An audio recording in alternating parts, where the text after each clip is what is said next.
She has a box on the floor. I said, what is that? She said, someone gave me a Super 8 camera. Take it. I'm not doing nothing with it. This is how this started? It's not a mistake that I became a filmmaker. No way. Everything I'm doing today is because my mother was dragging me to museums. The process of Spike Lee just totally transforms that. The key is find something that you love, because you love something, it's not a job. You just gotta be willing to go through it. He could have gone to the biggest commercial directors on Madison Avenue, but for some reason said, we'll use Spike. How did it happen? Right. Where did it come from? Yeah. Oops. Spike Lee is the director of over 20 films, including the Academy Award nominated Do the Right Thing. Widely considered the premier black filmmaker, his movies such as Miracle at St. Anna and Four Little Girls have brought to light the history of African Americans in the United States. What's up, baby? I'm the king of all kings. And that's you? One of the best representations of Aries. Aries? Yeah. Pisces. Huh? I'm real on the cusp, March 20th. But I claim Pisces. So. Nah, you Aries, man. All right, we'll keep it going. So I have to be hurt and humiliated that he's not on the Aries team? You want to turn me into him on the sideline when the Knicks get the bad call? But here's the thing, though. When you're born in the cusp, you could choose which one. I chose Pisces. That hurts, but it's March okay. March 20th. It's okay. My allegiance is still to you because I still feel like in my heart you're still an Aries. That's fine. But listen, man, I've looked up to you like all my life, and it's just amazing to just see a guy just sort of spread his perspective, choose a platform and never look back, choose a point of reference, have a purpose. You've done the same thing in music, man. Well, that's what I'm saying. I mean, what I've tried to do, is You're doing. What I'm trying to do is led by, incredible moves by people like yourself. Thank you. Yeah, man. Well, so I'm a little older than you, so I had a little, if I had, just like you, for me, it was Ozzie Davis, Melvin Van Peebles, and way back, the grandfather of black cinema, Oscar Micheaux, Gordon Parks. And Gordon Parks, I think he was the first to do a motion picture, right? For a studio. Yeah, for a studio. For a studio. But he was, before that, he was one of the world's top photographers for Life magazine, Vogue. He was killing. And then he actually scored. And he scored. Right, he scored the second Shaft, right? Right, and he painted too, so he was a true Renaissance man, and he wrote poetry, novels. Wow. A black pluralist, ladies and gentlemen. So I was very happy to know him. Yes. In his later years. You're someone who was born to have your message heard. When did you decide that film was going to be that vehicle, that vessel for you? I didn't choose film. Film chose me. It was expected I go to Morehouse because my father went to Morehouse. My grandpa went to Morehouse. In fact, my father was a freshman when Dr. King was a senior, Dr. MLK. So when I went to Morehouse, though, I didn't know what I wanted to do. I was really lost as a student, getting C's and D's. Not because I'm not intelligent, I wasn't intelligent, I just wasn't motivated. Right before the end of my sophomore year, I had a meeting with my guidance counselor, and I was told, you have to choose a major to come back in the fall. I said, why? She said, because you've exhausted all your electives. So came back to New York, the summer 1977. That summer, New York City was broke. There's a famous Daily News front page that said, Ford, being President Ford, the city dropped dead. There were no summer jobs. I'm like, what am I gonna do all summer? I have a very good friend. Her name is Vieta Johnson. She was smart. She went to Stuyvesant High School. Stuyvesant High School is the smartest. You gotta be a brainiac getting to Stuyvesant. Went to Princeton undergrad, then went to Harvard Medical School. So she's a doctor now, but she was always tight. Balling. Good looking too.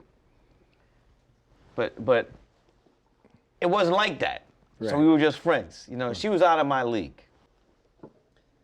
Man, you saw School Days. You are right, you are not an Aries. You saw School Days. I was like, when I went to college, I looked like I was 12 years old. So I'd be over at Spelman, it wasn't happening. They're like, you're my little brother I never had. Anyway, so I'm over at Vieta's house. That was the gateway. What do you mean? So I'm over at Vieta's house, in her bedroom, and she has a box on the floor. I said, what is that? Said, someone gave me a Super 8 camera. I said, you can have it. I don't know what I'm gonna do with that. This is how this started? It happened. And that's why I It say. was given to you. That's why I asked for it. That's why I say I didn't choose film. Film chose me. Because, look, I know you, we just met really for the first time. Yes, sir. Just by your music, I know that you're a very spiritual person and you believe in Almighty. It's not a mistake that at that day I decided I want to go see Vieta. That's not a coincidence. So now I had a Super 8 camera, Yeah. a box of Super 8 cartridges, and I had something to do. So that summer, I spent the whole summer running around filming stuff around New York City. And it was a great summer to do it.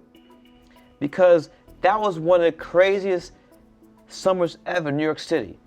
It was hot as shit. We can say that word? Sure. All right, profanity.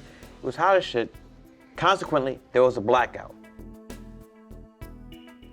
So blackout happened when all my fellow African Americans by week was starting to bug out and looting. I was filming it.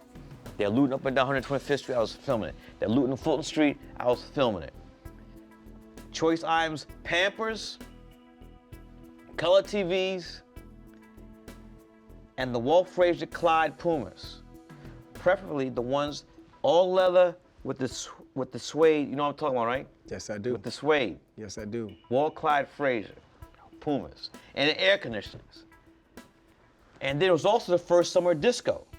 On the weekends, every block had a block party where the DJs were hooking up the speakers and the wheels of steel, their turntables to the street lamps.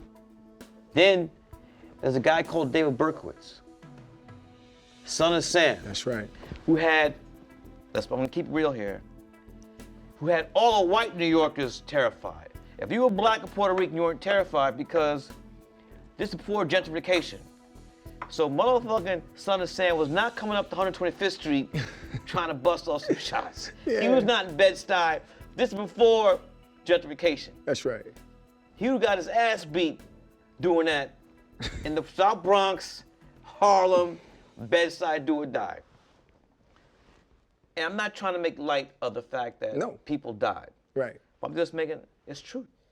David Burke does not go into neighborhoods that were black and Puerto Rican. So I had all this footage. Summer ends, I go back to school, and you know, I said I'm gonna be a film major. So Morehouse didn't have that major, but Clark College did, which is across the street. So there's a teacher who still teaches there today. His name is Dr. Herb Eichelberger. He's the one that encouraged me to say, Spike, because I said, I got all this footage. He says, why make this into a film? So I cut it together as a documentary. It's called Last Hustle in Brooklyn. And what's ironic, everything I filmed, I ended up doing many years later in Summer Sale. It's the same movie.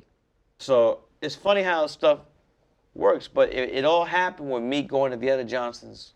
Are you guys still friendly? Oh yeah, she's in Chicago, doctor. I still haven't asked her who gave her that camera. Think about it. Think of all these things have to happen. So it's not a mistake that I became a filmmaker. No way. Do the Right Thing opened in the United States of America, June 30th, 1989. Batman opened the same day. So we had to find other ways, you know, trying to hype it up.